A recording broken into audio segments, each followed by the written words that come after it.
They said Red Hollow was built on cotton and God's favor. But under that plantation, there was a room no sunlight ever touched, a cellar where the screams never stopped. Naomi was chained there for 5 years, forced to bear what no one should. Beside her, Isaac, the blacksmith, marked the days on the walls with bits of bone, and waited. When the master's wife discovered the secret, she thought freeing them would save her soul.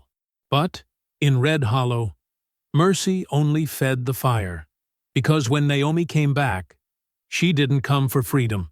She came for balance. The master kept his slaves chained in the breeding cellar, until the night they decided to return the favor. Before we go any further, comment where in the world you are watching from, and make sure to subscribe, because tomorrow's story is one you don't want to miss. The walls sweated with the sound of God turning away. Naomi sat in darkness so complete it had weight. The air pressed against her face like a wet cloth, thick with the smell of earth and rot, and something worse. The stink of bodies kept too close, too long, without mercy. Somewhere to her left, maybe 10 feet away, maybe less. Sarah screamed again. The sound scraped through the blackness like a blade on stone. The baby was coming, had been coming for hours. Naomi's wrists ached where the iron cuffs held her to the post. She'd stopped pulling against them months ago. The metal had worn grooves into her skin, pale lines that never quite healed before they split open again. She could feel the dampness on her wrists now. Sweat or blood. It didn't matter. Both came easy in the cellar. "Push now," someone whispered. Mary's voice. Old Mary, who'd been down here longest, who remembered things from before the chains. "Push, girl. Almost there." Sarah's scream turned into something animal, something that wasn't supposed to come from a human throat. Naomi closed her eyes, though it made no difference. Dark was dark, whether your eyes were open or shut. She tried to think of other things, clean things, the smell of rain on tobacco leaves, the creek behind the main house where she used to wash clothes, back when she still saw daylight, back before Master Rusk decided she was better suited for different work. The breeding cellar sat beneath the smokehouse, carved into red Georgia clay by hands that were probably dead now. 8 posts stood in a rough circle, each one anchored deep enough that pulling wouldn't budge it. 8 chains, 8 people. The ceiling was so low that Isaac, the tallest among them, had to stoop when they dragged him down here. Wooden beams crossed overhead, supporting the floor above. Sometimes Naomi could hear footsteps up there. The kitchen slaves moving around, pretending they didn't know what happened below their feet. No windows, no light, except when Master Rusk brought his lantern. The walls wept constantly, moisture running down brick and clay in thin streams that pooled in the corners. Naomi had learned the sound of that dripping water, the way she'd once learned hymns. 3 drops from the north wall, 5 from the east. A steady rhythm that marked time when nothing else did. "There," Mary said. "There she is." A thin, wet cry cut through the darkness. New. Fragile. Naomi's chest tightened. Another one born in chains. Another soul that would never know what freedom tasted like. Sarah was sobbing now, soft and broken. The baby kept crying, that desperate sound of something wanting warmth, wanting milk, wanting a mother's arms. "Girl or boy?" someone asked. "Thomas, maybe." His voice had gotten rough down here, scraped raw from the damp. "Girl," Mary said. "Tiny little thing." Naomi heard movement, chains rattling as Mary shifted, probably cutting the cord with the piece of broken pottery they kept for that purpose. The baby's cries got louder, then muffled as Mary wrapped her in something. Rags, probably. Scraps of cloth that were already falling apart. "She won't let you keep her," Naomi said quietly. The words came out flat. She'd seen it happen before. Sarah didn't answer, just kept crying. Naomi shifted against the post, trying to find a position that didn't make her back scream. The bricks behind her were rough, uneven. Over the months, she'd memorized every bump and gap.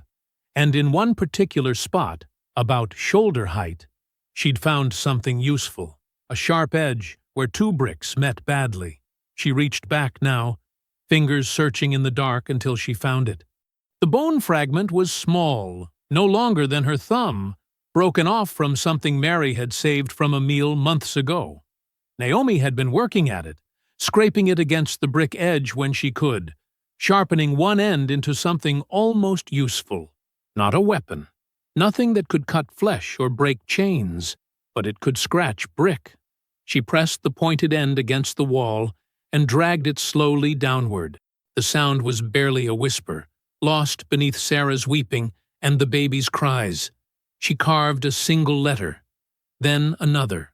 Words were dangerous. Master Rusk had made that clear. Reading was forbidden. Writing was forbidden. But down here, in darkness where he couldn't see, Naomi scratched messages into the wall. Short ones, simple ones. Still here. Don't forget. Last be first. You writing again? Isaac's voice came from across the circle, low and careful. He was chained to the post opposite hers, close enough that they could talk if they kept their voices down. Maybe, Naomi said. What's it say? She didn't answer right away. The bone scraped against brick, forming the curve of another letter. Just words. Scripture, mostly. Don't know Scripture, Isaac said. Never learned it. The last shall be first, Naomi whispered, and the first shall be last. Isaac was quiet for a moment. She could hear his chains shifting as he moved. You believe that? Have to believe something. I believe we're gonna die down here, Isaac said. His voice was hard, angry. He'd been a blacksmith once, before Rusk chained him. His arms were thick with muscle and marked with old burn scars from forge work. Naomi had never seen his face clearly, only caught glimpses when the lantern light fell right. But she knew the sound of rage when she heard it. Maybe, Naomi said, but maybe not. The baby had stopped crying. Sarah's sobs were fading into exhausted silence. Somewhere water dripped. 3 drops, 5 drops. The same rhythm it always followed. Naomi's fingers kept moving, scratching words into brick that no one could read. Messages to herself. To God, if he was still listening.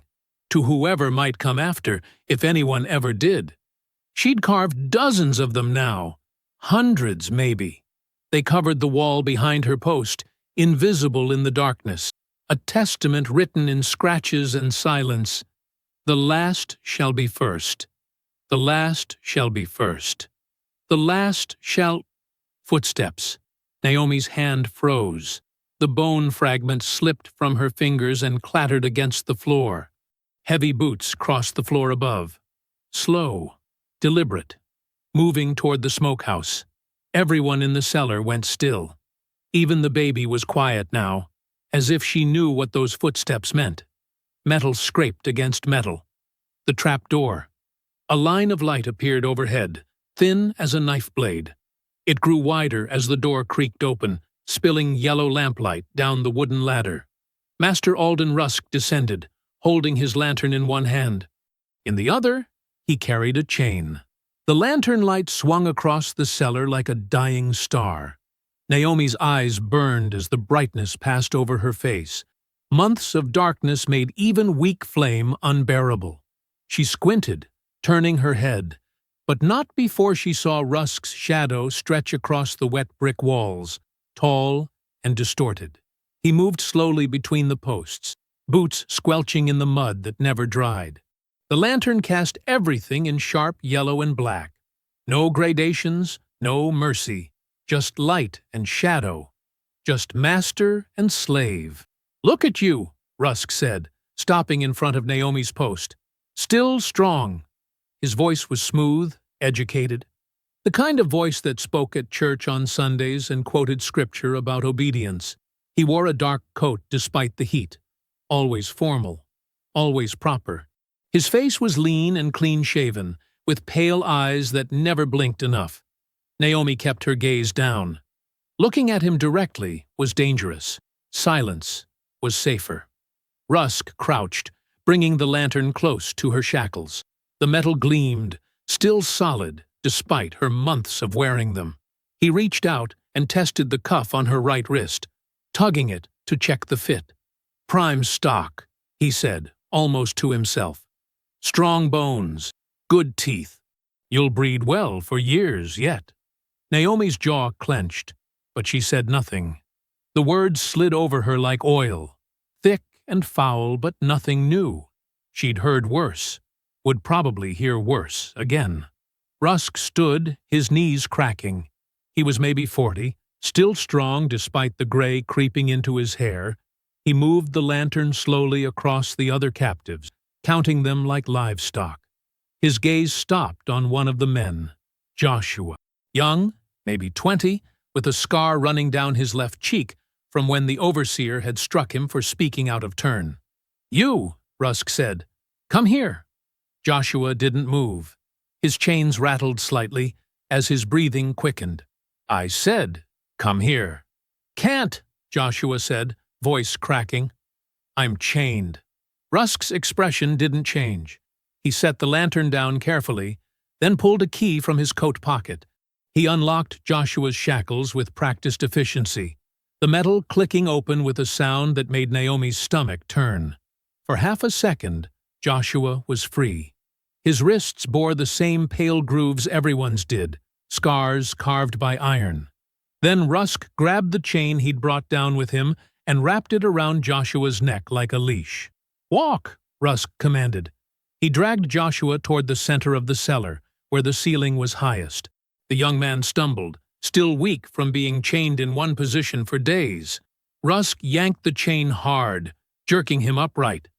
"I've been patient with you," Rusk said, his voice still calm, still reasonable. "Given you time to understand your purpose here. But you continue to refuse." "I can't," Joshua started. The first blow came fast. Rusk's fist caught Joshua across the face, snapping his head sideways. Blood appeared at his lip, black in the lamplight. "You can't?" Rusk asked. "Or you won't." He struck again. Then again. Joshua tried to raise his arms to protect himself, but the chain around his neck made movement impossible. He could only take it. Naomi looked away. She couldn't help him, couldn't stop it. None of them could. But she heard it. Every impact, every gasp, every time Joshua's body hit the mud. "You will do as you're told," Rusk said between blows. His breathing stayed steady, controlled. This wasn't rage. This was instruction. "You will breed when I say. You will produce strong children. That is your purpose. That is why you exist." Joshua made a sound, half sob, half moan. Across the circle, Naomi heard Isaac's chains rattle violently. She glanced toward him and saw his silhouette straining against his post, muscles corded with effort. His hands were fists, arms shaking. "Stop watching," Naomi whispered, barely audible. "It makes it worse." Isaac didn't respond. She could feel his rage like heat, radiating through the darkness. Rusk stopped hitting Joshua. The young man collapsed to his knees, breathing in ragged gasps. Blood pooled beneath him, spreading slowly through the mud. "Take him back to his post," Rusk said, speaking to no one in particular. Then his gaze found Isaac. "You, blacksmith." Isaac's chains went still. Rusk walked over, dragging Joshua behind him like a sack. He stopped in front of Isaac's post and tilted his head, studying him. "I know what you're thinking," Rusk said quietly. "I can see it in the way you hold yourself. You think you're stronger than me. You think if these chains came off, you could break me in half." Isaac said nothing. "Maybe you could," Rusk continued, "but you'll never get the chance. Because if you give me trouble, if you refuse like this fool did, I'll sell you south. Rice plantations in the Carolina swamps. Men don't last 2 years there. The water kills them. The fever kills them. The work kills them." He leaned closer. "So you'll breed when I tell you, or you'll die somewhere worse. Do you understand?" Isaac's voice came out low and hard. "Yes, master." Rusk smiled, not with pleasure, with satisfaction, like a man who'd solved a simple problem. He dragged Joshua back to his post and locked the shackles again. The young man slumped against the iron, barely conscious. Blood ran down his chin and dripped onto his chest. Rusk picked up his lantern and moved toward the ladder. "Remember," he said, looking back over his shoulder, "you exist because I allow it. You breathe because I permit it. Your children will be mine. Your bodies are mine. Everything you are belongs to me." He climbed the ladder with the same deliberate slowness he'd descended. The trapdoor creaked shut above him. Darkness swallowed the cellar again. For a long time, no one spoke. Joshua's breathing was wet and labored. Somewhere, Sarah held her baby and wept silently. Then Isaac's voice cut through the dark, pitched low so only Naomi could hear. "I used to forge iron for his family." Naomi turned her head toward him, though she couldn't see him. "Made chains," Isaac continued. "Made locks. Made everything that holds us here. I know metal better than he knows his own wife."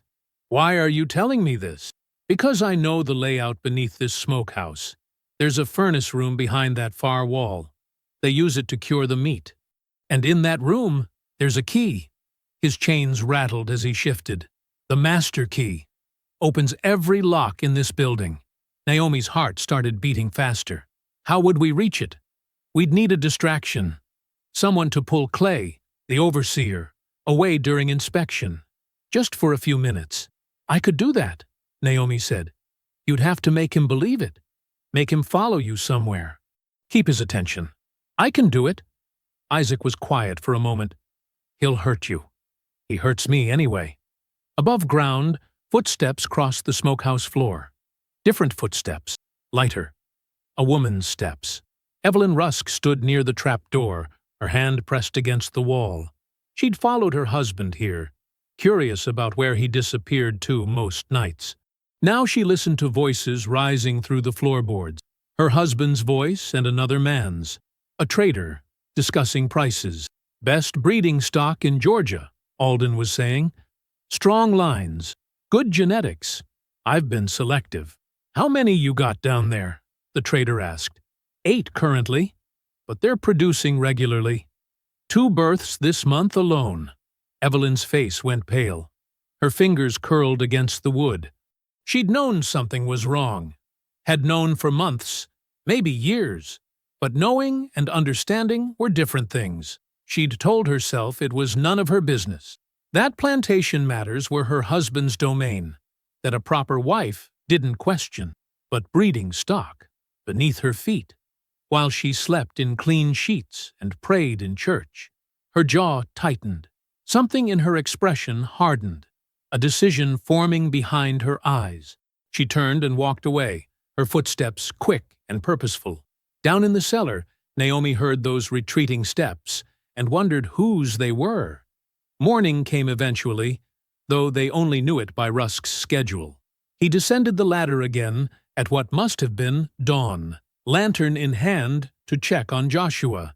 He moved quickly this time, distracted. As he turned to leave, his boot caught on something, a piece of loose brick, maybe, or just his own carelessness. The lantern fell from his hand. It hit the mud with a wet thud. The flame flickered, dancing sideways, nearly catching on the old straw scattered near the base of the ladder. But it didn't catch. The dampness was too much. The flame guttered and died, leaving only smoke and the smell of burnt oil. Rusk cursed, picked up the useless lantern, and climbed back up without another word. Darkness again. Complete and total. Naomi stared at where the lantern had fallen, where the flame had almost spread. She whispered into the darkness, so quiet that maybe only she heard it. If the light can fall once, it can fall again. The guilt came in waves. Evelyn Rusk lay in her bed that night, listening to her husband's drunken snoring from the room down the hall. He'd spent the evening drinking brandy and boasting to himself about profits and breeding success. She'd watched him from the doorway, disgust twisting in her stomach like spoiled meat. She couldn't stop thinking about what she'd heard: the trader's visit, her husband's casual pride, breeding stock. 8 human beings chained beneath the smokehouse like animals in a barn. For years, she'd told herself that plantation business wasn't her concern, that a wife's duty was silence and submission. Her mother had taught her that survival meant looking away from men's sins. Her father had taught her that questions only brought suffering, but she'd looked away too long. Now, in the darkness of her room, she understood that silence wasn't innocence. It was participation. Every meal she'd eaten, every dress she'd worn, every prayer she'd whispered in church, all of it built on the backs of people screaming beneath her feet. The realization made her want to vomit. She rose from bed, still dressed in her nightgown, and wrapped a shawl around her shoulders. The house was dark and quiet. Alden's snoring echoed through the hallway, regular and deep. He wouldn't wake for hours. The brandy always knocked him senseless. Evelyn moved through the kitchen, past the cold stove, out the back door. The night air was thick with humidity and the smell of curing tobacco. Crickets sang in the darkness. The moon hung low and fat over the fields. The smokehouse stood separate from the main buildings, a squat stone structure with a sloped roof. Smoke drifted from its chimney even now, carrying the scent of hickory and salt. Evelyn's hands shook as she approached the door. She'd never been inside, had never had reason to. The smokehouse was men's territory, Alden's domain, where he cured meat and kept his private business. She pushed the door open. The interior smelled of smoke and blood, and something else, something rotten underneath. The trapdoor was in the corner, nearly hidden beneath a stack of empty barrels. She moved the barrels aside, her breathing quick and shallow. Her heart hammered against her ribs. She lifted the trapdoor. The hinges screamed. The smell that rose from below made her gag.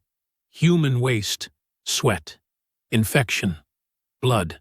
The concentrated stench of suffering packed into an airless space. Evelyn covered her mouth and nose, forcing herself not to turn away. She grabbed a lantern from the wall and descended the ladder. The light revealed everything. 8 people, chained to posts, sitting in mud and filth. Their clothes were rags.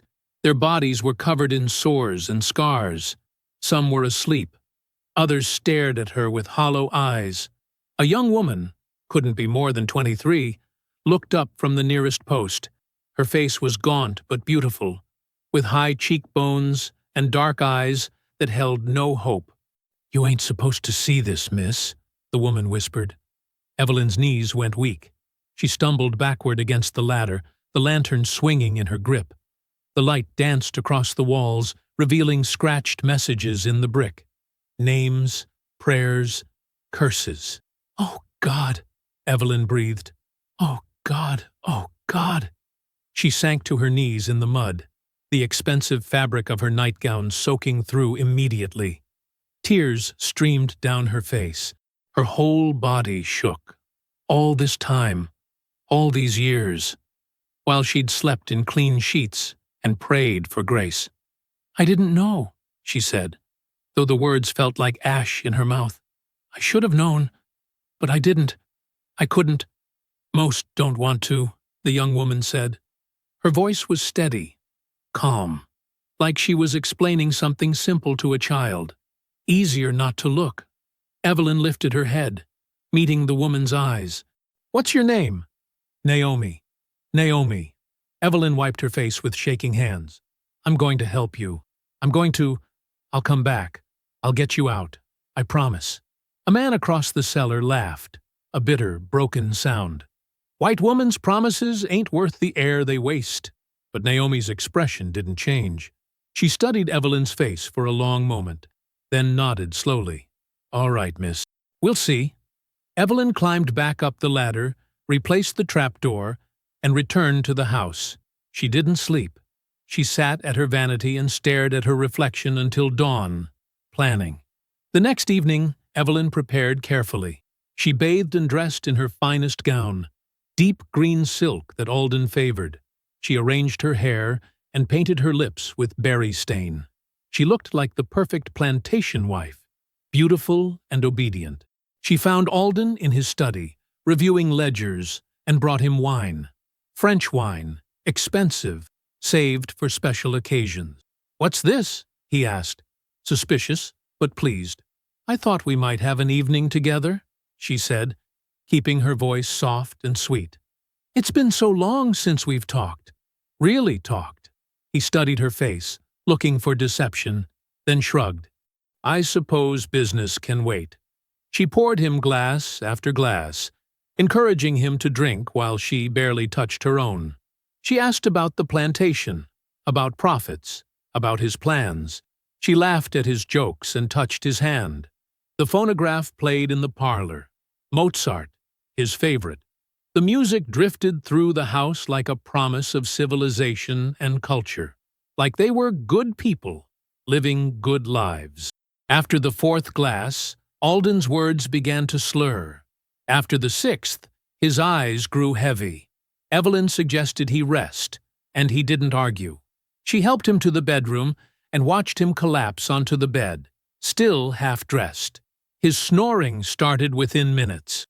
Evelyn waited until she was certain he was unconscious, then moved quickly. She took the key ring from his coat pocket, the heavy iron circle that held every lock on the plantation. Her hands didn't shake anymore. The guilt had burned away, leaving only cold purpose. She went to the smokehouse, moved the barrels, opened the trap door. This time she descended with the keys. The captives were awake, watching her with wary eyes. "I'm getting you out," she said. "Now. Tonight." She started with Naomi's shackles, fitting different keys until one clicked. The iron fell away. Naomi stood slowly, unsteady after so long sitting, and rubbed her wrists where the metal had carved deep grooves. Then Isaac. Then the others. 5 men, 3 women. All of them too thin, too broken, but standing. As the last lock opened, footsteps sounded outside the smokehouse. Everyone froze. The door opened. Clay, the overseer, stepped inside. He was a thick man in his 30s, loyal to Alden and cruel by nature. "Mrs. Rusk?" he called. "That you in here?" Evelyn's mind raced. She stepped toward the ladder quickly, positioning herself between Clay and the trap door. "Yes," she said, forcing calm into her voice. "I heard rats, scratching sounds. I was checking to make sure they hadn't gotten into the meat." Clay frowned, suspicious. "Middle of the night?" "I couldn't sleep. The noise bothered me." He studied her face, then glanced past her toward the trap door. The barrels were moved. Anyone could see something was wrong. "Find anything?" he asked. "Just old wood settling. False alarm." She moved toward the door, trying to draw him away. "I'm going back to bed now. My husband is waiting." Clay hesitated, then nodded. "Yes, Mrs." He left first. Evelyn waited until his footsteps faded, then descended the ladder again. "He's gone," she whispered. "But we need to move." "Now." Isaac spoke for the first time. His voice was deep and rough from disuse. "I know a path. Through the swamp. Old Forge Road I used to walk. Goes north. Can you find it in the dark?" "Yes." They climbed out one by one, moving like ghosts through the smokehouse. Evelyn led them to the edge of the property, where the cultivated fields gave way to wild growth and standing water. "Go," she said. "Don't stop. Don't look back." Isaac led them into the darkness, his knowledge of the land guiding them through channels and reed beds. The others followed silently, their movements quick despite weakness. They'd been waiting so long for this moment that exhaustion didn't matter anymore. Evelyn watched them disappear into the mist, then turned back toward the house. She had to return. Had to be there when Alden woke. Had to play the innocent wife who knew nothing. Otherwise, he'd send men after them immediately. Dawn broke gray and cold over the swamp. The freed captives huddled in a patch of tall reeds, hidden from sight, watching light spread across the water. Naomi looked back the way they'd come, half expecting to see torches, to hear dogs, to find it all had been a dream. But there was only mist, only silence. Behind them, through the trees, Evelyn Rusk stood at the edge of her property. She'd followed at a distance, making sure they'd gotten away safely. Now she met Naomi's eyes across the water. Her voice carried through the quiet morning, shaking but clear. "You don't owe me thanks," she said. "You owe him pain." Then she turned and walked back toward the mansion, her green silk gown trailing through the mud. The freed captives watched her go until she disappeared completely into the mist. The cypress trees rose from black water like the fingers of drowned giants, reaching toward a pale sky. Naomi waded through the swamp, her bare feet sinking into mud that sucked at each step. Cold water reached her waist. Every movement sent ripples through the surface, disturbing insects that rose in angry clouds. Her legs were torn from thorns and sharp grass. Blood mixed with swamp water, leaving faint trails behind her. She didn't care. Each step carried her farther from the cellar, farther from chains, farther from the darkness that had swallowed 5 years of her life. Isaac moved ahead, using a long stick to test the depth before each step. His blacksmith's shoulders were broad, even after months of starvation. Burn scars covered his forearms like maps of old pain. He'd stripped off his shirt and wrapped it around his bleeding feet. "Keep moving," he said quietly. "Sun's coming up. We need cover before it gets light." Behind them, the others struggled through the water. Mary clutched at cypress roots to pull herself forward. Her seamstress hands, once precise and steady, shook with exhaustion. Jonas, thin as a willow branch, helped old Ruth navigate the deeper channels. The 2 young men, Samuel and Thomas, brought up the rear, constantly looking back the way they'd come. The air buzzed with mosquitoes. They landed on exposed skin, drinking freely from people too tired to swat them away. Naomi's face and arms swelled with bites that itched like fire. "How much farther?" Mary gasped. "Not far," Isaac said. "There's old hunting grounds up ahead. White men used to come out here for deer and wild turkey. Haven't seen nobody using them in years." The water grew shallower as they moved onto higher ground. Solid earth appeared beneath their feet. Actual dirt instead of sucking mud. Naomi wanted to kiss it. Instead, she kept walking, following Isaac through dense undergrowth that caught at her ragged dress.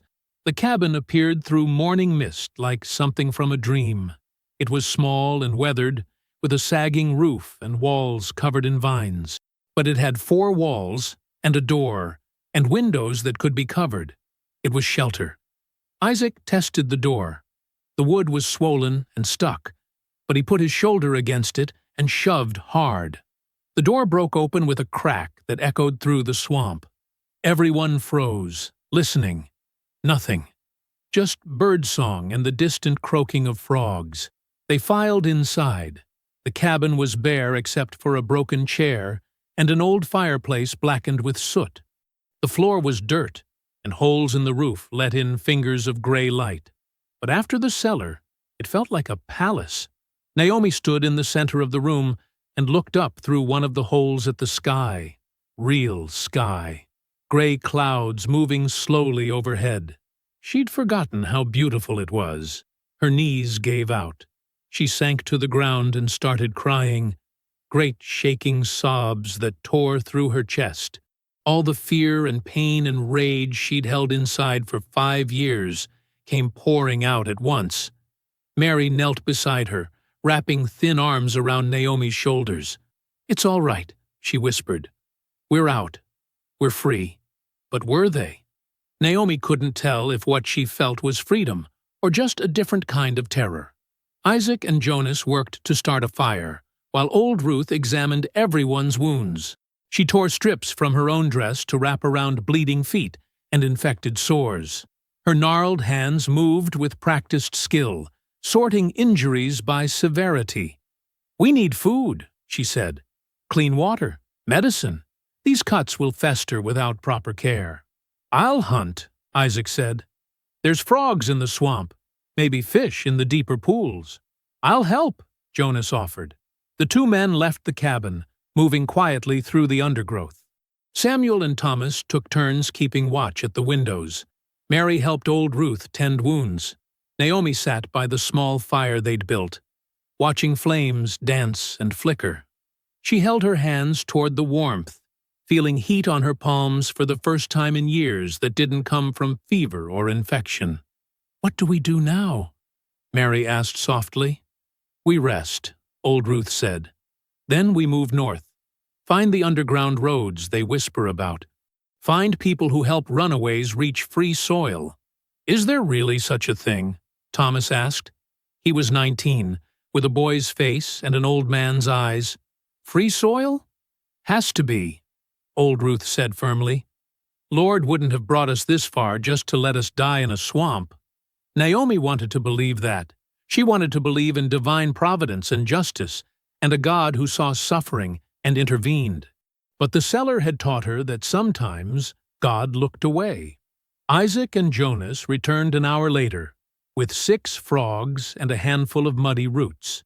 They cooked everything over the fire, burning their fingers in their haste to eat. The food was barely enough to quiet the worst of their hunger, but it was something. For 3 days, they lived in the cabin. They ate whatever they could catch or dig up. Frogs, roots, berries that old Ruth identified as safe. They took turns keeping watch. They spoke in whispers about the future. Isaac believed freedom lay north. He'd heard stories from other slaves about places where black people could own land and live without fear. He talked about it constantly, spinning dreams of fields they'd work for themselves, houses they'd build with their own hands. Naomi listened, but said little. She didn't know what she wanted except peace. She wanted to sleep without fear. She wanted to wake up without chains. That was enough. On the morning of the 4th day, Jonas went to scout the main road for any sign of pursuit. He returned an hour later, his face pale and tight. "Rusk's horse," he said. "Saw it outside the general store. Tied up while he talked to the sheriff." Everyone went still. "Did he see you?" Isaac asked. "No, I stayed in the trees, but I heard them talking." Jonas swallowed hard. "Mrs. Rusk is dead." Naomi's hands began to tremble. "Dead?" "Found her hanged in her parlor. They're saying she did it herself. Guilt over freeing us." Jonas looked at Naomi. "Rusk's telling everyone his wife went mad, that she betrayed him and then couldn't live with what she'd done." The room was silent except for the crackling fire. Mary spoke first. "She freed us. She gave us this chance. And it killed her," Naomi whispered. Old Ruth closed her eyes and began to pray quietly, her lips moving without sound. Isaac stood and walked to the window, staring out at the swamp. His jaw was clenched so tight the muscles jumped. "He'll rebuild," he said. "Men like Rusk don't stop. They just start over." "What do you mean?" Samuel asked. "The cellar. The breeding." Isaac turned to face them, and his eyes were hard as iron. "You think losing 8 slaves will change him? He'll find more. Chain more. Build another cellar somewhere else on the property where nobody can find it." Naomi felt something cold settle in her stomach. She knew Isaac was right. Rusk's cruelty wasn't about them specifically. It was about control, about power, about treating human beings like livestock. And if they ran north and found freedom, what about the next people he chained? What about the children he'd breed and sell? What about all the suffering that would continue because they chose survival over justice? "We can't go back," Mary said. "We'll die if we go back." "We'll die anyway," Isaac said quietly. "Maybe not today, maybe not next week. But men like Rusk don't forget. They hunt, they track, they make examples." He looked at each of them in turn. "The only way we're truly free is if he can't come after us. Ever." Night fell slowly over the swamp. The fire burned low. Nobody spoke much. They all knew what Isaac was suggesting without him having to say it directly. Naomi stood at the window, watching the distant glow on the horizon where Red Hollow's lights burned against the darkness. She thought about Evelyn Rusk hanging in her parlor. She thought about the cellar still standing beneath the smokehouse. She thought about all the people who would suffer if they did nothing. She turned to face the others. If he built one cellar, she said quietly, he'll build another. The group looked at each other in the firelight. Then, one by one, they turned toward the glow of Red Hollow on the horizon. They moved through the twilight like ghosts. The sun was sinking behind the trees, painting the sky in shades of blood and bruise. Naomi's bare feet made no sound on the dirt path leading toward Red Hollow. Behind her, Isaac and the others spread out in a loose line, keeping to the shadows between the cotton rows. The plantation looked different. Wrong. The fields that had once been thick with workers now stood mostly empty. A few scattered figures moved in the distance, but nothing like the dozens who used to labor from dawn until dark. The overseer's cabin sat dark and abandoned. Several windows in the main house were boarded shut. "Where is everyone?" Mary whispered. "Gone," old Ruth said. "After what happened with the missus, folks probably ran. And Rusk probably can't afford to keep as many anymore." Thomas pointed toward the barn. "Look!" Vultures circled overhead, their dark shapes cutting lazy circles against the darkening sky. 3 of them perched on the barn roof, hunched and waiting. The sight made Naomi's skin crawl. They crouched behind a wagon near the edge of the property and watched. The yard was quiet, except for the evening chorus of crickets and tree frogs. No dogs barked. No voices called out. Red Hollow felt like a place holding its breath. Then a door opened. Master Alden Rusk stepped onto the back porch of the main house. He carried a lantern in one hand, and even from a distance Naomi could see how much he'd changed. He'd always been tall and rigid, but now he looked almost skeletal. His clothes hung loose on his frame. His movements were jerky and uncertain. He walked down the steps and started across the yard, holding the lantern high. His lips moved, though no sound carried. He was talking to himself. "He's gone mad," Jonas breathed. They watched Rusk pace the grounds like a man searching for something he'd lost. He circled the barn, then moved toward the well, then back toward the house. His shadow stretched long and distorted in the lantern light. When he finally went back inside, Isaac motioned for the group to move. They crept closer to the buildings, using the deepening shadows for cover. The smokehouse stood apart from the other structures, just as Naomi remembered, but something was different. Fresh boards had been nailed across the door. New wood, pale against the weathered walls. Isaac ran his hands over the boards, feeling along the edges. He sealed it.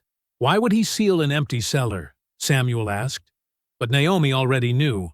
Her stomach turned to ice. Isaac wedged his fingers beneath one of the boards and pulled. The nails groaned. He pulled harder, muscles straining, until the board came free with a sharp crack that seemed impossibly loud in the quiet evening. They all froze, listening. Nothing. The house remained dark and silent. Isaac handed the board to Jonas and started on the next one. It came free more easily. Then the next. Within minutes, they'd cleared enough space to open the door. The smell hit them first. That familiar rot and human waste and fear. But there was something else now. Something sweeter and more terrible. The smell of children. Soft crying drifted up from below. High voices. Frightened whispers. Naomi felt her legs go weak. "No," she whispered. "Please, God, no." Isaac found the trap door and lifted it slowly. Lantern light from the main house provided just enough illumination to see the wooden stairs descending into darkness. The crying grew louder. "Stay here," Naomi said. "I'll go." "Not alone," Isaac said firmly. They descended together, feeling their way down the familiar steps. The cellar was smaller than the one Naomi remembered, but the layout was the same. wooden posts, iron rings, chains bolted to stone. But instead of grown men and women, small shapes huddled in the darkness. Children. Naomi's eyes adjusted slowly. There were 6 of them, ranging from maybe 3 years old to 8 or 9. They were chained in pairs, their small wrists raw from the iron cuffs. All of them were light-skinned, some with features that could pass for white, others clearly mixed. A little girl with tangled brown hair stared at them with wide eyes. She couldn't have been more than 5. "Are you here to hurt us?" she asked in a tiny voice. "No, baby," Naomi said, her throat closing. "No, we're here to help." She knelt beside the nearest child, a boy of about 4 with light brown skin and green eyes that seemed familiar in a way that made her chest ache. He looked up at her, and his face crumpled. "Mama," he whispered. The word hit Naomi like a fist. She couldn't breathe, couldn't think. The cellar spun around her.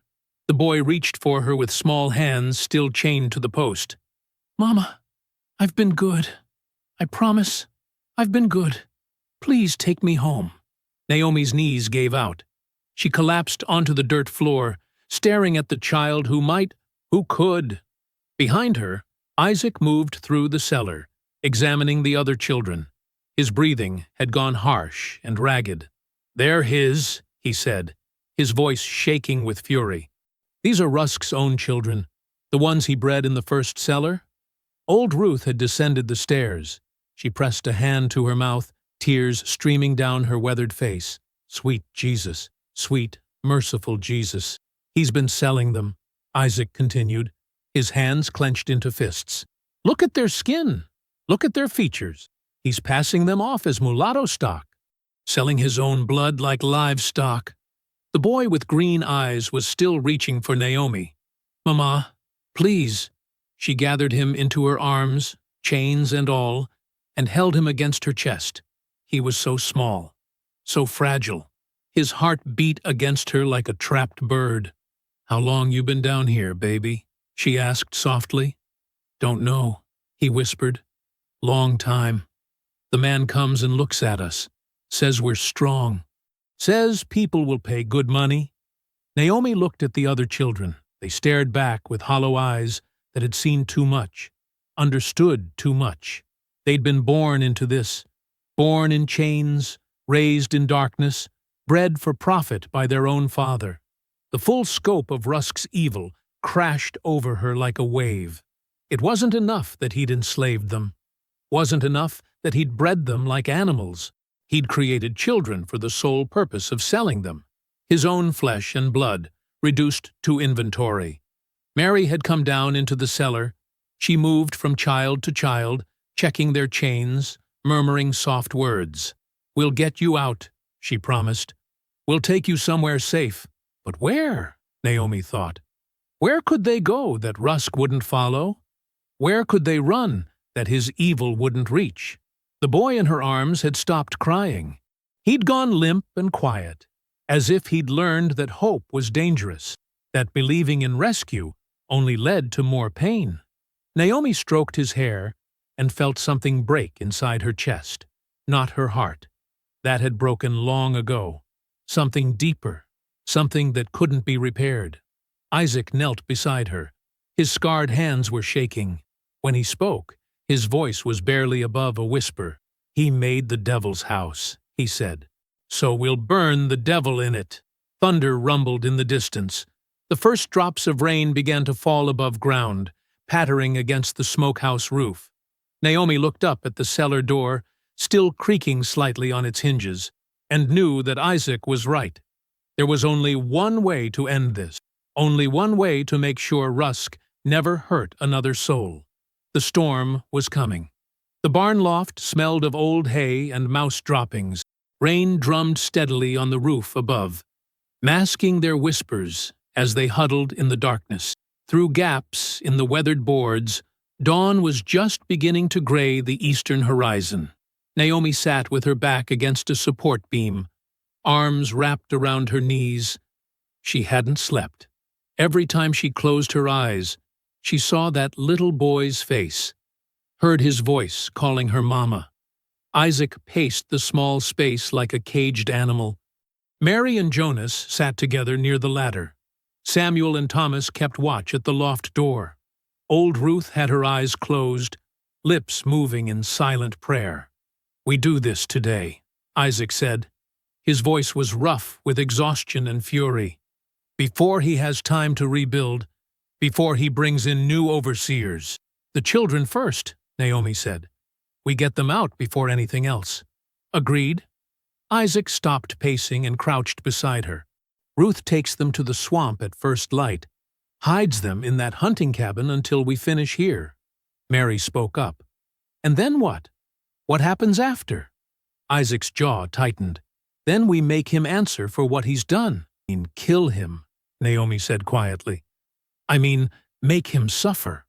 Isaac's eyes were hard as flint. "Death's too quick, too merciful. He kept us in chains for years, fed us like dogs, bred us like livestock. He doesn't get to close his eyes and have it end." The words hung in the damp air. Thunder rumbled somewhere in the distance. "We capture him alive," Isaac continued. "Drag him to his own cellar. Chain him to those same posts. Let him feel every bit of what he did to us." Jonas nodded slowly. "Eye for an eye." "The children," Naomi said again. "Promise me we save them first." Isaac met her gaze. "I promise." They spent the next hour planning every detail. The work was divided with careful precision, each person knowing exactly what they had to do. Jonas would poison the hunting dogs. Rusk kept 3 of them chained near the main house, vicious animals trained to track runaways. Jonas had found mushrooms in the swamp, the kind old Ruth said would put a dog to sleep permanently if mixed with meat. Mary's task was perhaps the most dangerous. She would approach Clay, the overseer, alone, pretend to surrender. Tell him she'd escaped the swamp, but couldn't survive out there. Lead him away from the house, toward the far fields where Isaac and Samuel would be waiting. Old Ruth would gather supplies from the main house, lamp oil, rags, anything that might burn. She moved quietly for her age, and her years as a house servant meant she knew the layout better than anyone. Naomi's job made her stomach turn, but she insisted on it. She would enter Rusk's bedroom, find his weapons, make sure he couldn't defend himself when the time came. "What if he wakes?" Mary asked. "Then I'll handle it," Naomi said. Her voice was steadier than she felt. As the sky lightened, they moved into position. Old Ruth took the children from the cellar, leading them into the cypress swamp with promises of food and safety. The little boy with green eyes looked back at Naomi as he left. She forced herself to smile at him, though it felt like her face might crack.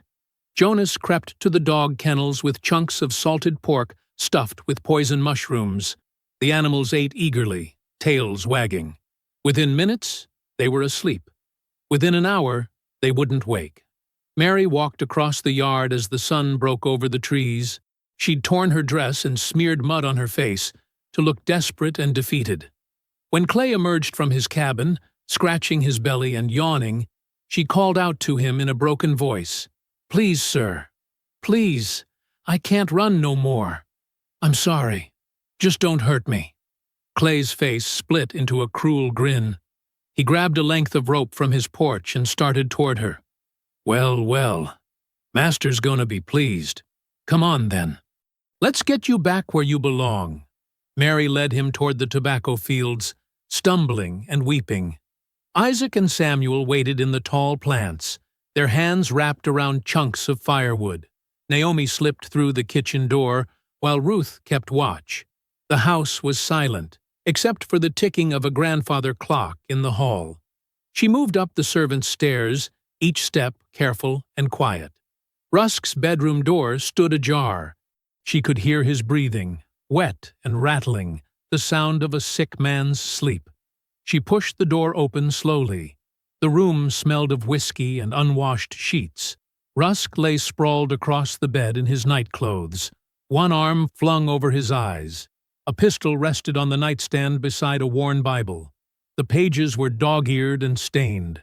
Naomi crossed the room and picked up the pistol. It was heavier than she expected, cold and solid in her hand. She checked the chamber. Loaded. She slipped it into the pocket of her dress. That's when she saw the portrait above the bed. Evelyn Rusk stared down from the painting, young and beautiful in a white dress. Someone had pinned a note to the frame. The paper was yellowed and creased, the handwriting shaky. Naomi stepped closer and read the words, "Forgive me." She stared at Evelyn's painted face, the woman who had freed them, the woman who had paid with her life. Rusk stirred in his sleep, mumbling something incomprehensible. Naomi's hand went to the pistol in her pocket. It would be so easy. One shot. End it now. But that wasn't the plan, and Isaac was right. Death was too quick. She backed out of the room and descended the stairs. Outside, the sun had fully risen. Birds sang in the trees as if this were any normal morning, as if the world weren't about to break open. In the tobacco fields, Mary screamed. The sound was cut short by a heavy thud. Then Isaac's voice, low and urgent. "Get the rope."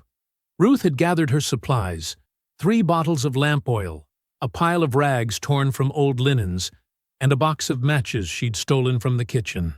She met Naomi behind the barn and pressed them into her hands. "The Lord's work ain't always gentle," Ruth said quietly. "But it's still the Lord's work." Naomi wasn't sure she believed that anymore, but she nodded anyway. They waited until full dawn. Then Isaac gave the signal, a low whistle like a mockingbird's call. They moved as one. Isaac and Samuel dragged Clay's unconscious body into the smokehouse and threw him in the cellar. Jonas kicked open Rusk's bedroom door. The master woke with a shout, reaching for his pistol, but it was gone. Jonas hit him across the jaw with a fist that had been waiting 5 years to connect. Rusk crumpled. They dragged him across the yard as he struggled and cursed. His nightshirt tore. His feet left trails in the dirt. When he saw the smokehouse, he began to scream. "No, no, you can't. I'll have you all hanged. Isaac hit him again. Blood sprayed from Rusk's nose. They threw him down the cellar stairs. He landed hard, gasping and crying out in pain. Then they descended after him, carrying chains and iron cuffs and all the instruments of suffering that Rusk had used for so many years. They stripped him to his underclothes, chained his wrists to the center post, chained his ankles to iron rings in the floor. He could sit or kneel, but he couldn't stand, couldn't lie down. The same position Naomi had endured for 5 years. When it was done, they stood in a circle around him. Rusk's face was pale and slick with sweat. Blood ran from his nose and mouth. He looked smaller now, diminished without his authority and fine clothes. Just a man, just flesh and bone and fear. Isaac knelt in front of him. The morning light coming through the open cellar door cast half his face in shadow. "This time," Isaac said slowly, "you call us by name." Rusk spat blood at Isaac's feet. Then he laughed, a wet, broken sound that echoed off the cellar walls. "I named you once," he said. "That's all you get." 2 nights later, the cellar had become a tomb for the living. Naomi sat on the cold floor with her back against the wall, a piece of charcoal in her hand. She'd found it in the remnants of an old fire pit, Rusk's fire pit, where he'd heated branding iron. Now she used it to write on the brick, "The first shall be last." The letters were uneven and crude, but they were hers. Each word felt like reclaiming something stolen. Across the cellar, Rusk slumped against his chains. The iron cuffs had rubbed his wrists raw. Blood crusted around the metal. His face had gone pale and waxy, like candle wax left too long in the sun. 2 days without proper food. 2 days drinking from a wooden bucket. 2 days sitting in his own filth. He'd stopped cursing them yesterday. Now he only whispered. "Please," Rusk breathed. His voice cracked. "Please, I'm begging you." Isaac sat on an overturned crate, sharpening a knife against a whetstone. The sound filled the silence between Rusk's pleas. Scrape, scrape, scrape. You hear something? Isaac asked Jonas, not looking up from his work. Jonas shook his head. Nothing but wind. Please, Rusk said again. Water. Just water. Mary dipped a tin cup into the bucket, the same bucket Rusk had used to feed them for years. She walked over and held it to his lips. Most of it spilled down his chin. He lapped at it desperately, making sounds like an animal. When the cup was empty, Mary pulled it away. Rusk's eyes followed it like a starving dog watching meat. Thank you, he whispered. Thank you, Shut your mouth, Mary said. Her voice was flat and empty. Naomi watched from her place against the wall. She'd barely slept. Every time she closed her eyes, she saw the little boy with green eyes, heard him whisper, Mama, in the darkness, wondered if her own child was out there somewhere, sold to another plantation, calling someone else by that name. The charcoal crumbled in her hand. She picked up another piece and kept writing. The last shall be first. How long we keeping him like this? Samuel asked. He stood near the cellar stairs, keeping watch through the crack in the door. Someone might come looking. Traitors. Law. Let them come, Isaac said. Scrape, scrape. We'll chain them too. That ain't the plan, Naomi said quietly. Isaac's hand stopped moving. He looked at her across the dim cellar. The lantern hanging from a ceiling beam cast shadows that made his face look like a stranger's. The plan's changed, he said. Has it? He needs to suffer longer. He's suffering now, Naomi said. Look at him. They both looked at Rusk. He'd started rocking back and forth, chains clinking softly. His lips moved without sound. Prayers, maybe. Or madness. Not enough, Isaac said.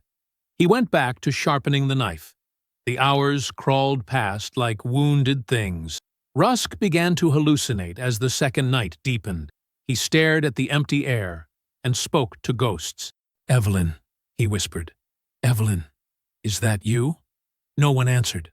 I'm sorry, Rusk said to the darkness. I didn't mean, please, you have to understand. It was business, just business. The children were product, that's all. I never meant to hurt you. His voice rose, cracking into a sob. Don't look at me like that. Stop looking at me. Naomi's hands shook as she wrote another verse on the wall. The words blurred together. She had to blink hard to see them clearly. We should end this, she said. Isaac set down the whetstone. The knife gleamed in his hand, sharp enough to split shadow. You're right. We should. He stood and crossed the cellar toward Rusk. Each footstep echoed. Rusk's head snapped up, his eyes wild and unfocused. No, Naomi said. She stood too.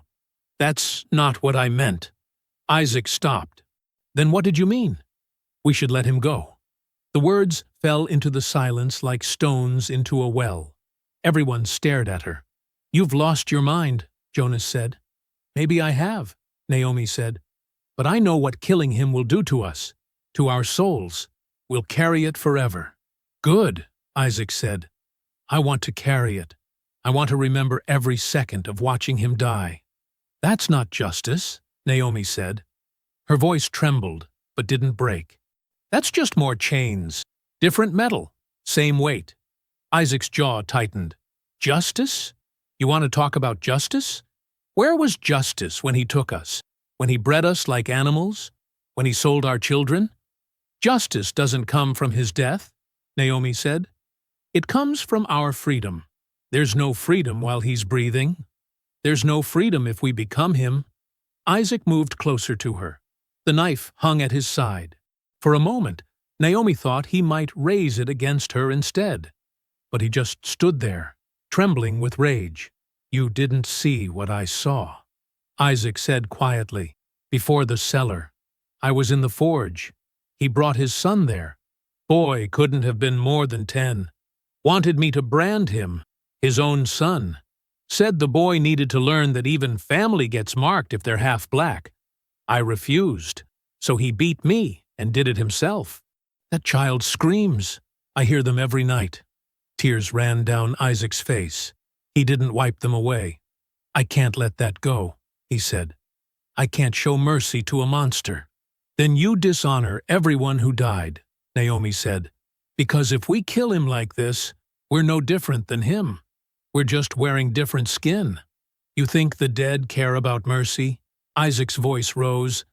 You think they're watching us from heaven, hoping we do the right thing? They want blood. They want justice. They want him to pay.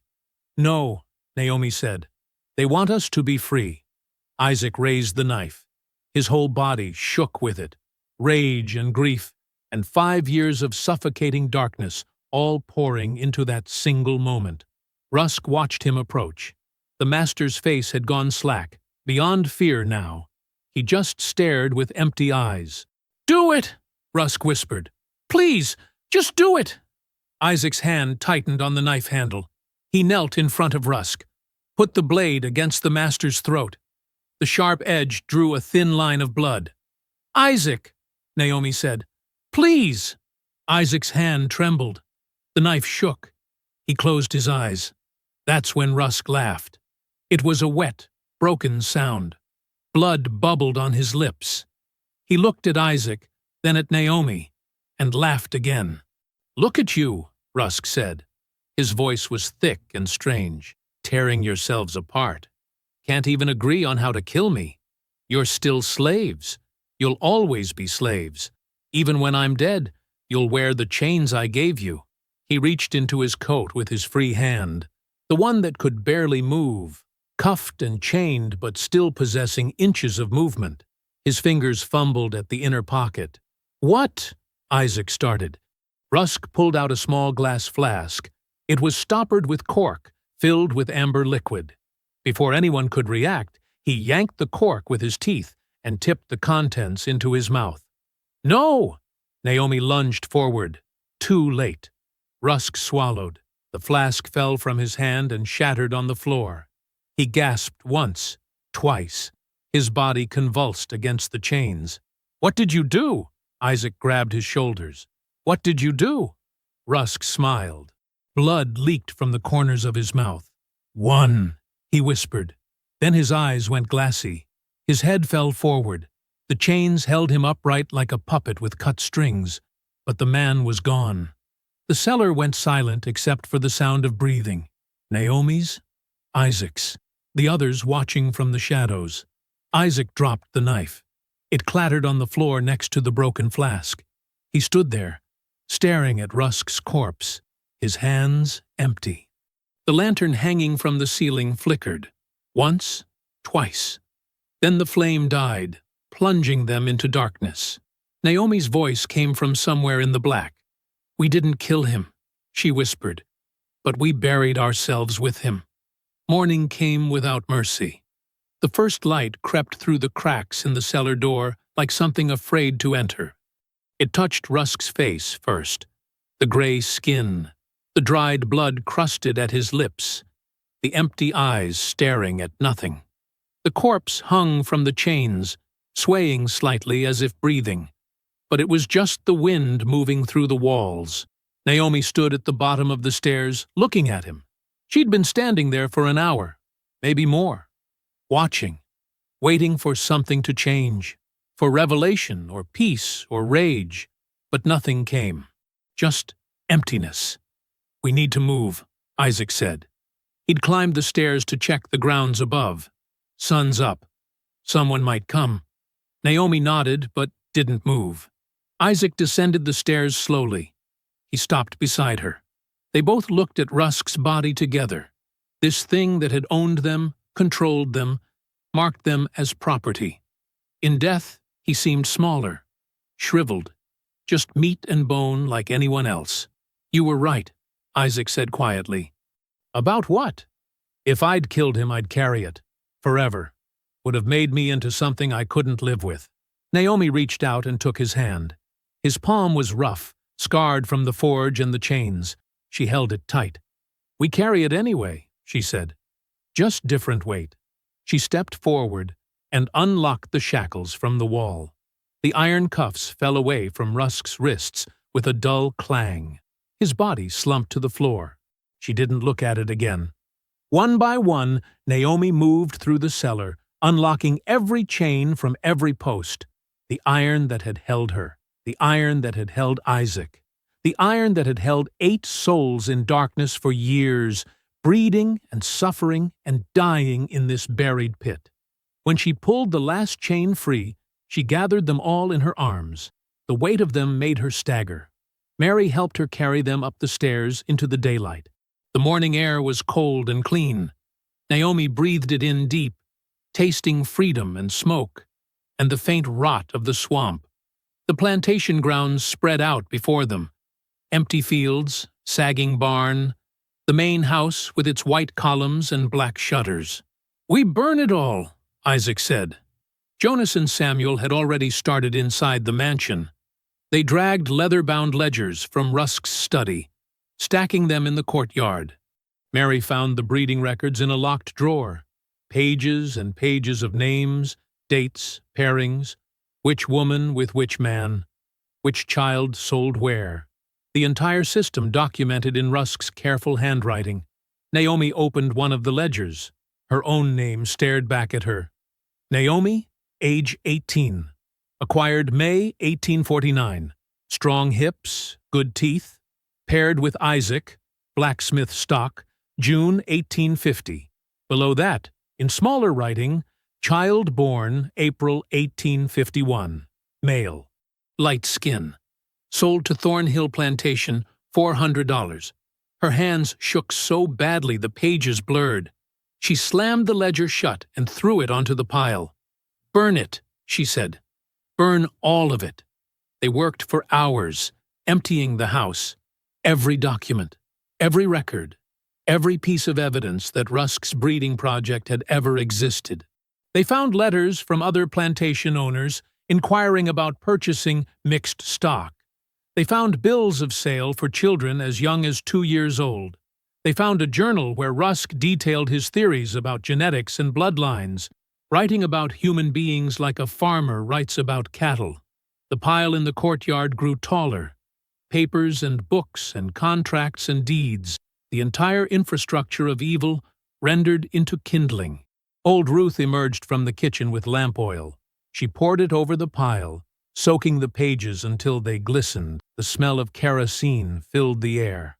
Isaac struck a match. The flame caught instantly. It spread through the pile like something alive, hungry, eager to consume. Black smoke rose in thick columns. Pages curled and blackened. Names disappeared into ash. The documentation of suffering, all the careful records of who was chained to whom, who bore whose child, who was sold for how much. All of it vanished into fire. They watched it burn. The heat drove them back, but they couldn't look away. When the pile had burned down to embers, Isaac picked up one of the oil lamps and threw it through the mansion's front window. Glass shattered. Flames erupted inside the parlor where Evelyn Rusk had hung herself. The fire spread quickly, feeding on curtains and furniture and the dry wood of the walls. Jonas set the barn ablaze. Samuel lit the smokehouse. Mary poured oil around the base of the main house and ignited it. The flames climbed the white columns, turning them black. They ate through the roof, sending sparks spiraling into the morning sky. The smoke could be seen for miles, thick and dark, and carrying the ash of Red Hollow's sins into the wind. Naomi walked to the cellar entrance one last time. The wooden door stood open, revealing the stairs descending into darkness. Rusk's body still lay at the bottom, small and forgotten. She poured the last of the lamp oil down the stairs and dropped a match. The flames followed the oil like water, rushing down into the cellar. Within minutes, the underground chamber was an inferno. The walls that had sweated with suffering now wept with fire. Naomi stepped back as the cellar door began to burn. She knelt in the dirt and picked up one of the iron shackles she'd removed from the walls. It was cold and heavy in her hands. Rust stained her palms. "He built his name on chains," she said. The others gathered around her, watching the plantation burn. "We'll end it with fire." The roof of the main house collapsed with a roar. Sparks fountained into the air. The heat was tremendous now, making the air shimmer. Orange light danced across their faces as they stood in a line, watching Red Hollow die. One by one, they turned away. Mary first, then Jonas, and Samuel, and Ruth. Isaac waited for Naomi. She stood, still holding the shackle. She looked at it for a long moment, this piece of iron that had held her in darkness. Then she dropped it into the flames, consuming the cellar entrance. It disappeared into the fire without a sound. They walked away together. Behind them, the firelight glowed against the morning sky. The flames climbed higher, brighter, consuming everything Alden Rusk had built. The barn collapsed. The smokehouse caved in. The mansion's walls crumbled into burning rubble. Naomi didn't look back. None of them did. They walked toward the tree line, toward the swamp, toward whatever came next. The heat followed them for a long time, warming their backs even as they moved into shadow. When they reached the edge of the property, Naomi stopped. She turned just once and looked at the burning remains of Red Hollow. The smoke rose in a single black column, marking the place where chains had been forged and suffering had been hidden, and now, finally, where it all had ended. She whispered 2 words, not loud, just breath and sound and truth. "It's done." The swamp taught patience. 5 days had passed since Red Hollow burned. 5 days of moving deeper into the wetlands, following old deer paths and hidden channels that only Isaac remembered from his youth. The water was dark as tea, stained brown by cypress roots. Mosquitoes swarmed in clouds, but here, in this forgotten place where the trees grew so thick the sun barely touched the ground, they were safe. They built camp on a patch of high ground, surrounded by water on 3 sides. Simple shelters made from branches and Spanish moss, a fire pit ringed with stones, lines strung between trees for drying clothes and fish. It wasn't much, but it was theirs. The children adapted quickly, 7 of them, ranging from 3 to 10 years old, all bearing Rusk's features in different measures. They'd been silent at first, traumatized and hollow-eyed, but children heal faster than adults. Within days they were playing at the water's edge, catching tadpoles and building small dams from mud and sticks. Naomi watched them from the fire. A little girl with tight curls splashed her brother, laughing. 2 boys raced along a fallen log, arms spread for balance. The sound of their joy felt impossible, miraculous, like something stolen back from death. "They don't remember much," Mary said, sitting beside Naomi. She was weaving a basket from reeds, her hands moving with practiced rhythm. "The little ones, anyway. Maybe that's mercy. Or maybe they'll remember everything," Naomi said. "Just won't have words for it yet." Mary nodded. Her own daughter had been sold south 3 years ago.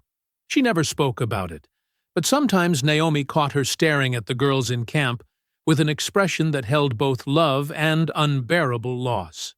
The air smelled of ash and new rain. A storm had come through the previous night, washing some of the smoke smell from their clothes and hair. But it still lingered, in the fabric, in their skin, a reminder of what they'd done. Isaac emerged from the tree line carrying an armload of salvaged metal. He'd been making trips back toward the burned plantation, retrieving what could be used: melted chains, bent nails, broken tools, anything iron. He'd set up a small forge near the camp's edge, just a pit lined with stones and a makeshift bellows made from deer skin. Not much compared to the smithy he'd once worked in, but enough. Naomi rose and walked over to him.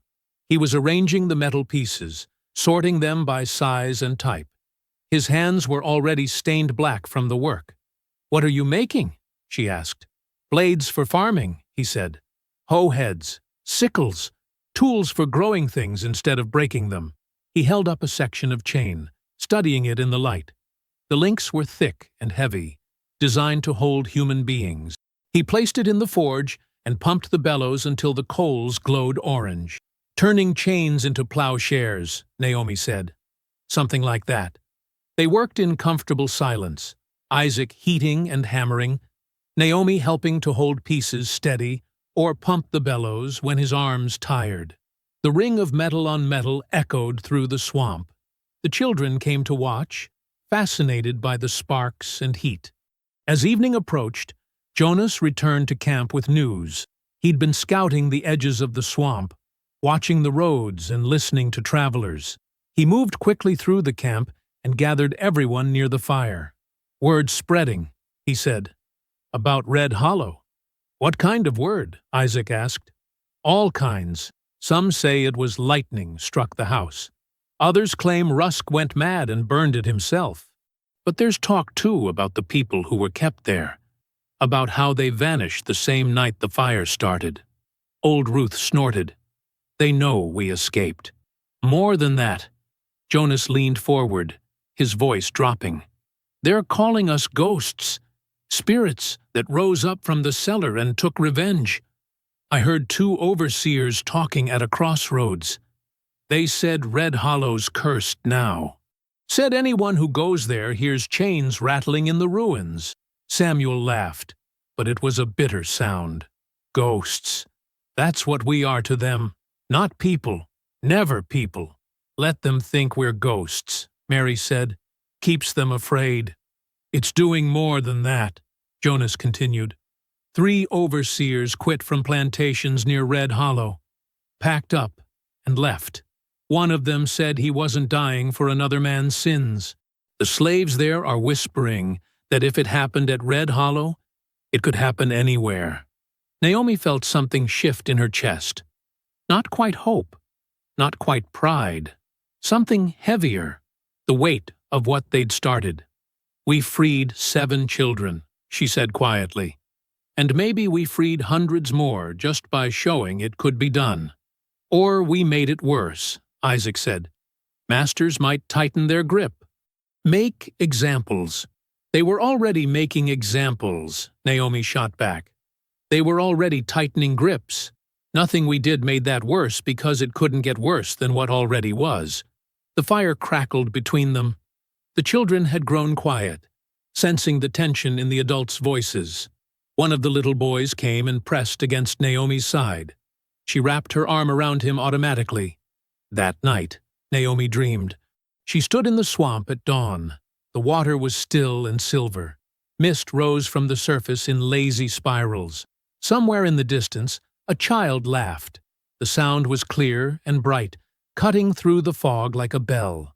She turned toward it. Through the cypress trees, she saw a boy, 4 or 5 years old.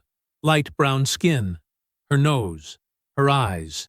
He crouched at the water's edge, poking at something with a stick. "Baby?" she called. The boy looked up, smiled, went back to his playing. Naomi tried to move toward him, but her feet wouldn't obey. The water between them grew wider. The mist thickened. She reached out, but he was already fading, becoming part of the reeds, part of the swamp, part of everything she'd lost and would never get back. When she woke, her face was wet. The fire had burned down to coals. Stars showed through gaps in the moss overhead. Somewhere, a night bird called. She rose quietly and walked to the water's edge. The swamp at night was alive with sound. Frogs singing, insects buzzing, the splash of fish jumping. Life continuing despite everything. Because of everything. Isaac found her there an hour later. He didn't speak, just stood beside her, looking out at the dark water. "I dreamed about my son," she said finally.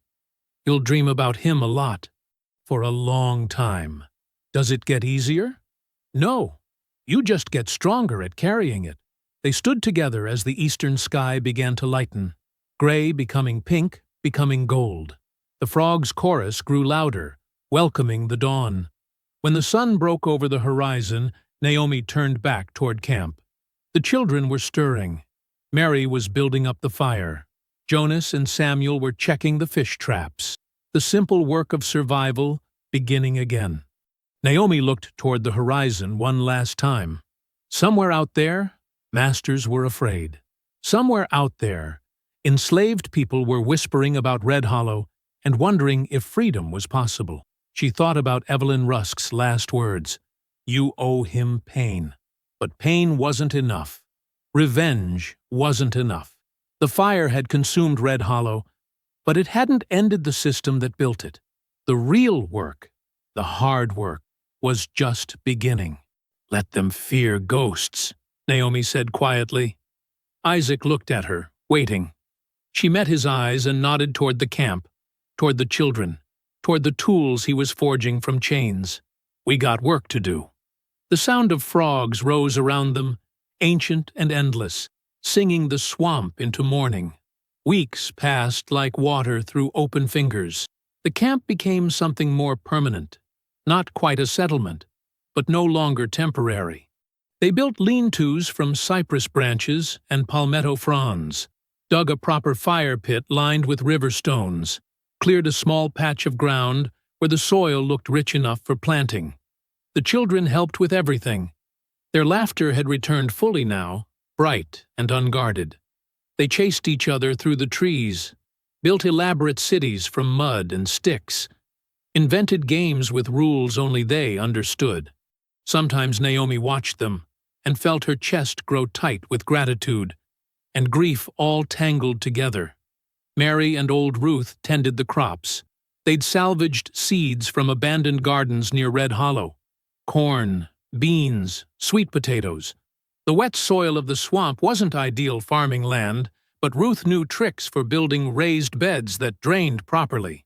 Within weeks, green shoots pushed through the dark earth. Small miracles of persistence.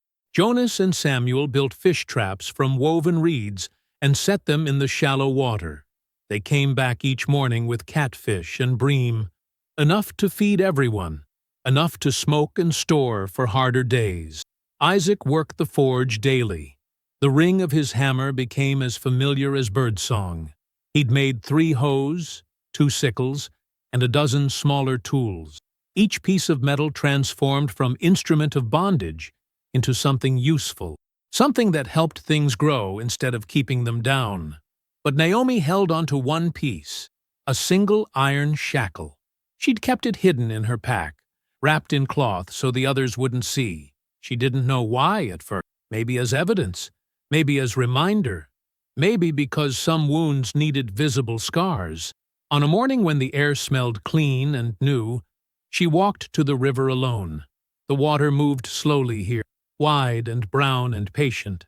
Cypress trees lined both banks, their knees rising from the shallows like silent witnesses. She sat on a fallen log and unwrapped the shackle. The iron was cold despite the warmth of the day.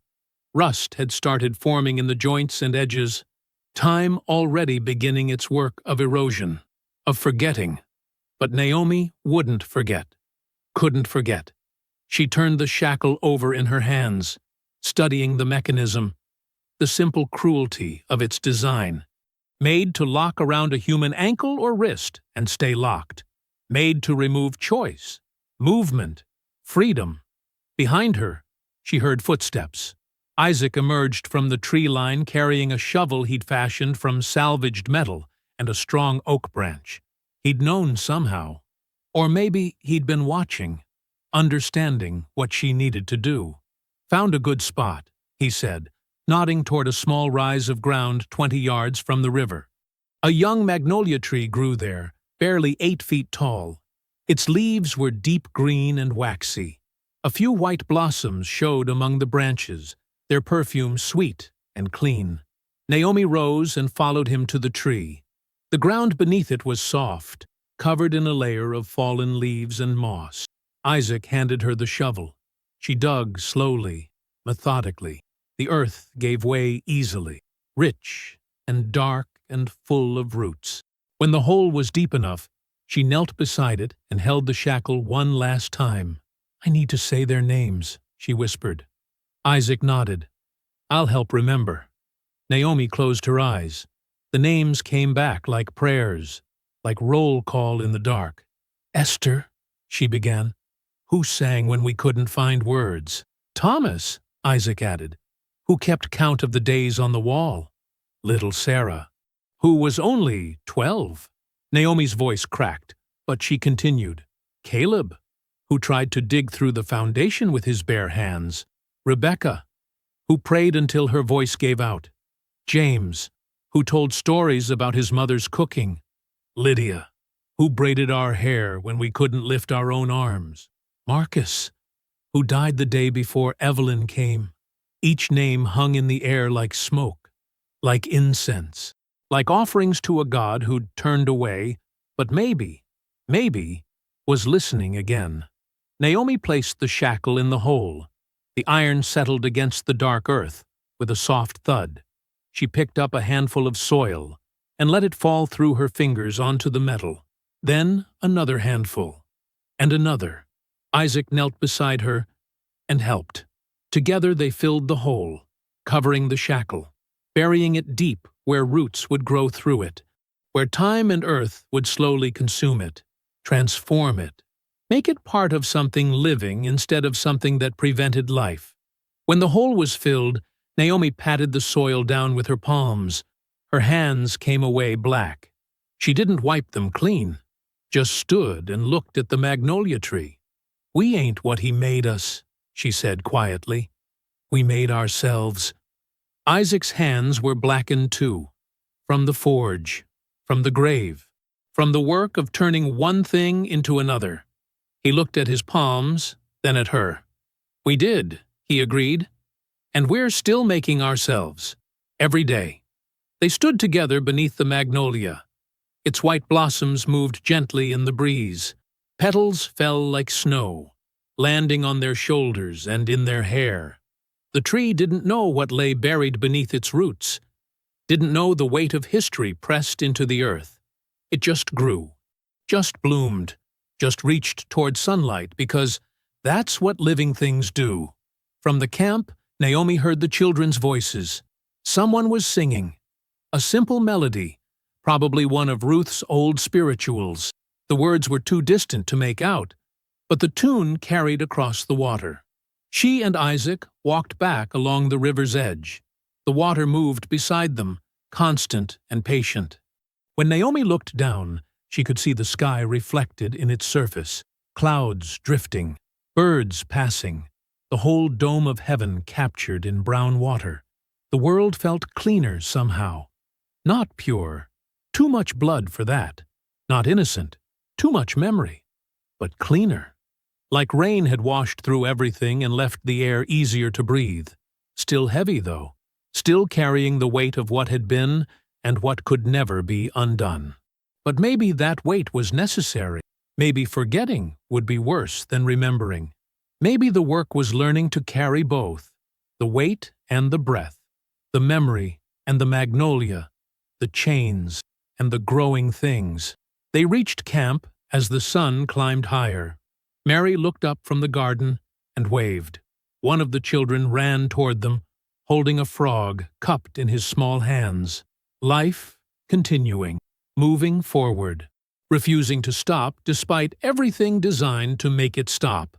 Behind them, the magnolia tree stood quiet by the river, its roots growing deeper, its branches reaching higher, a symbol of rebirth and remembrance both, proof that even in poisoned soil, beautiful things could grow. The cellar was gone, but its story lived, whispered by the wind, and carried by the free. I hope you found that story powerful. Leave a like on the video and subscribe so that you do not miss out on the next one. I have handpicked 2 stories for you that are even more powerful. Have a great day.